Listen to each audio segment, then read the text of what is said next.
আসসালামু আলাইকুম ভাই সব। আমার হাতে দেখতে পাচ্ছেন এই যে এরর প্লেগ আউট চার্জার। এটা হচ্ছে টেকনো ইনফিনিক্স আইটেল ফোনের কমন সমস্যা।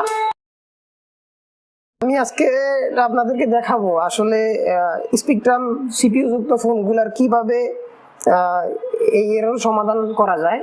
এই ধরনের এররগুলো মূলত ব্যাটারির আইডি থার্মাল লাইন থেকে আসে।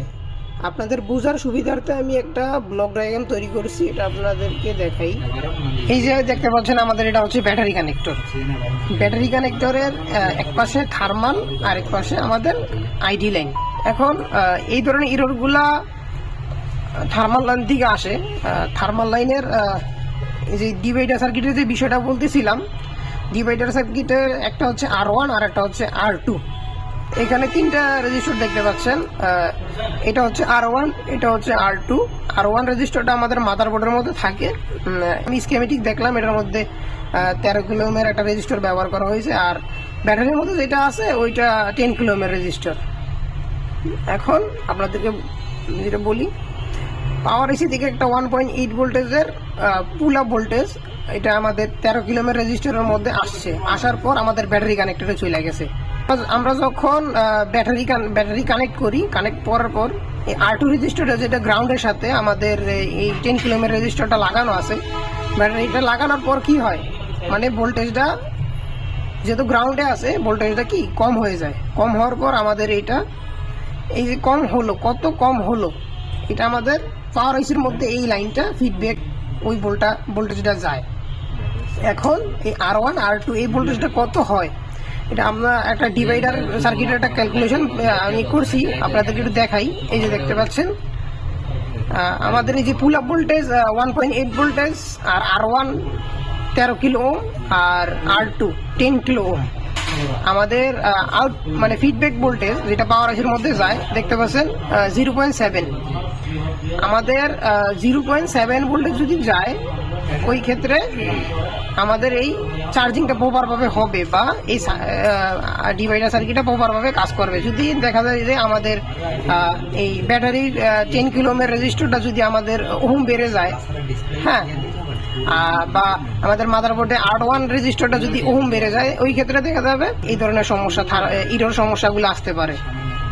এখন আমরা মাদারবোর্ডটার মধ্যে দেখবো এই রেজিস্টার কোন রেজিস্টারটা সমস্যা হয়েছে। ব্যাটারির মধ্যে যে R2 রেজিস্টারটা আছে এটা আমাদের কত কিলো ওহম আছে, প্রথমে আমরা গ্রাউন্ডের সাথে গ্রাউন্ড ধরবো। তারপর আমাদের থার্মাল লাইনটা, এটা যে আমরা ওহম মোডে দেখতেছি, থার্মাল লাইনের যে লাইনটা আছে এটার মধ্যে ধরি।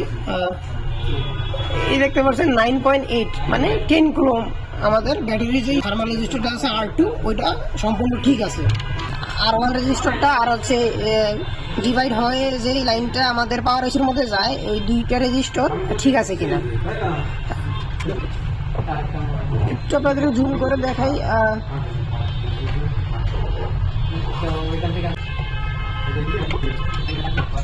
দেখতে পাচ্ছেন এই যে 506 ওহম দেখাচ্ছে। এরপরে রেজিস্টারটা হচ্ছে R1 রেজিস্টার। আমরা দেখি,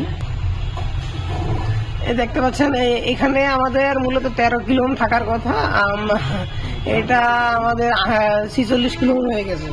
কিন্তু আমাদের R1 রেজিস্টারটা সমস্যা।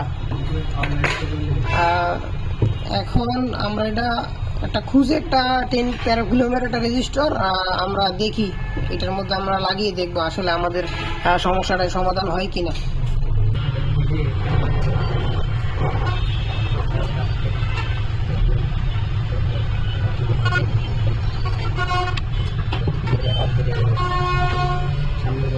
কাজটি তো করলাম, এখন আমরা মাদারবোর্ডটি বডিতে লাগিয়ে দেখবো আসলে আমাদের সমস্যার সমাধান হয়েছে কিনা।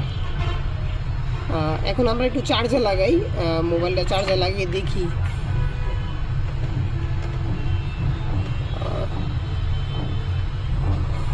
চার্জিং লোগো এসেছে, আমাদের পার্সেন্টেজ দেখি আসে কিনা।